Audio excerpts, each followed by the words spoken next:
Sustainable Development Goals were already achieved by China, way ahead of the 2030 target. And so, of course, that means that China has a lot of confidence. It has a lot of state practice and lessons that it can share to other developing countries in the global south.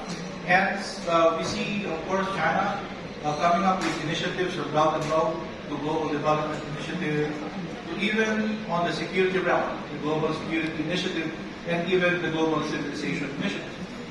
So that comes from a sense of confidence that over time, China was able to develop a certain recipe for success that can be adopted for other countries. Some argue that China already, it's already the second largest economy in the world.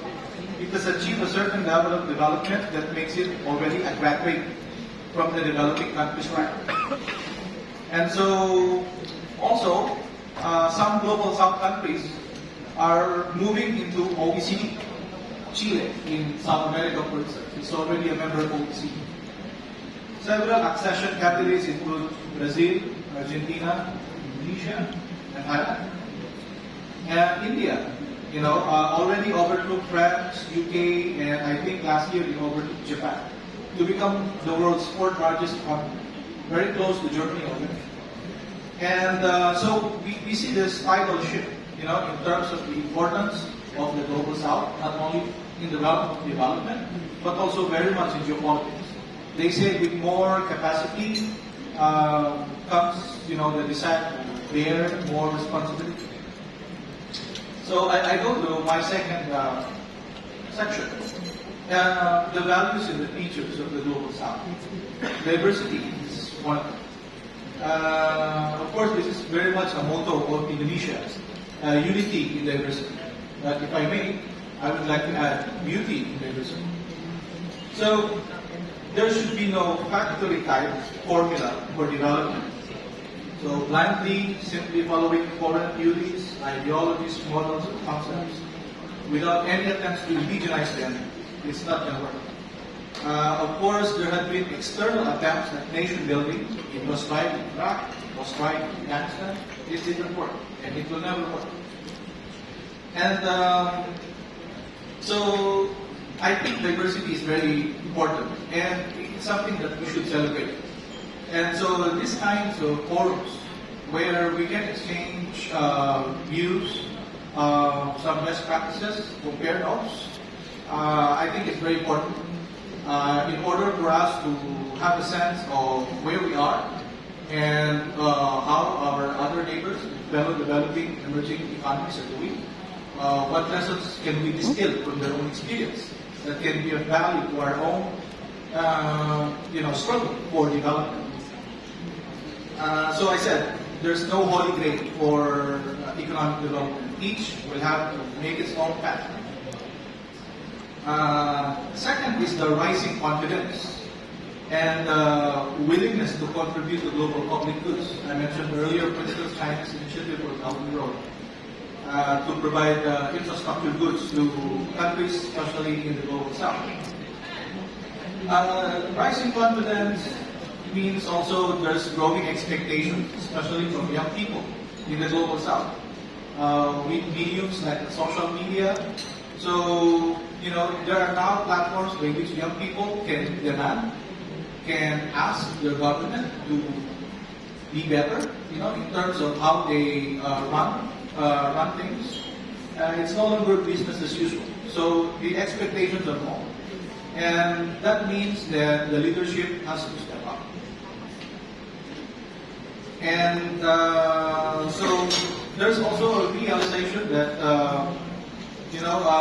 developing countries, emerging economies in the global south, they're becoming like arenas for competition by great powers. And so, of course, many countries in the global south understand this. They recognize that they cannot stop this dynamic, but they do not want to be mere pawns, mere proxies, or mere tools or instruments for other great powers. As much as they can, they will try to channel this competition in ways that they can benefit. So that's where my third point comes in, pragmatism. So, a lot of sexy terms like hedging were coined, to try to describe the behavior of countries in the global south in this age of, for instance, competition among major powers. They desire autonomy. They are trying to exercise and exert agency. So the search for the middle ground, for instance, as great powers try to exert pressure on them to take sides, pick a camp, then all the more they try to double down on their agency, try to work with other fellow countries in the global south to create this middle ground. ASEAN, for instance, it is a regional platform that tries to be the convening vehicle to be able to, for 10 member states to be able to punch above their own individual national ways. They desire to chart their own future. So global south countries wanted to create their own path to success, and they want to have a seat on the table. Norms. So in this age of uncertainty, complexity, some say there is currently an attempt to reorder things. So Global South wanted to be on the table. Global South countries, they come in various shapes and forms. They also in itself, within the grouping of these countries, is also very diverse. But I think they're all united in having this desire for development. That's the priority. And to have a stable regional neighborhood that has predictable rules. There's certainty, whether in trade or security. While at the same time, they try to advocate for reform, for upgrading of this architecture. We see this, for instance, in RCEP. So this new FTA, Free Trade Agreement, is the world's largest. It brings all 10 ASEAN countries on board. And of course, China is there. Japan, Korea, Australia, New Zealand. So it is a platform by which developing emerging economies are trying to engage partners and at the same time update rules of the road for trade. So WTO had already stagnated. So it's now left to some regional FTAs to try to create new inertia, try to push, try to re-energize global trade reform. And then I think the global south countries also advocate, if not having this open attitude towards alternatives. So earlier there's talk of Bretton Woods institution, Washington consensus, but then in recent years we saw this creation of the AII, the Asian Infrastructure Investment Bank, BRICS Plus, So before it's quite elitist, it's quite exclusivist. Countries in the global north, Bretton Woods, Washington consensus, G7. All right. So, but in recent years, AIIB, BRICS Plus is growing, and then G20. So this platform suggests, the interest of global south countries to contribute to discussion on global norms and rules, especially in areas where they stand to be affected the most, whether it's finance, currency exchange.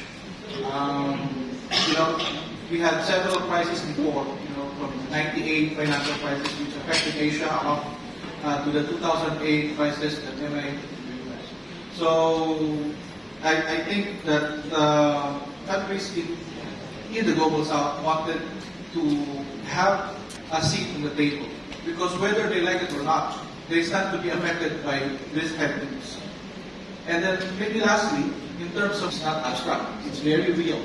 Building is very important. So this capacity building is both homegrown, and at the same time, the importance of external partners cannot be understated. Geopolitics is there. It has always been there.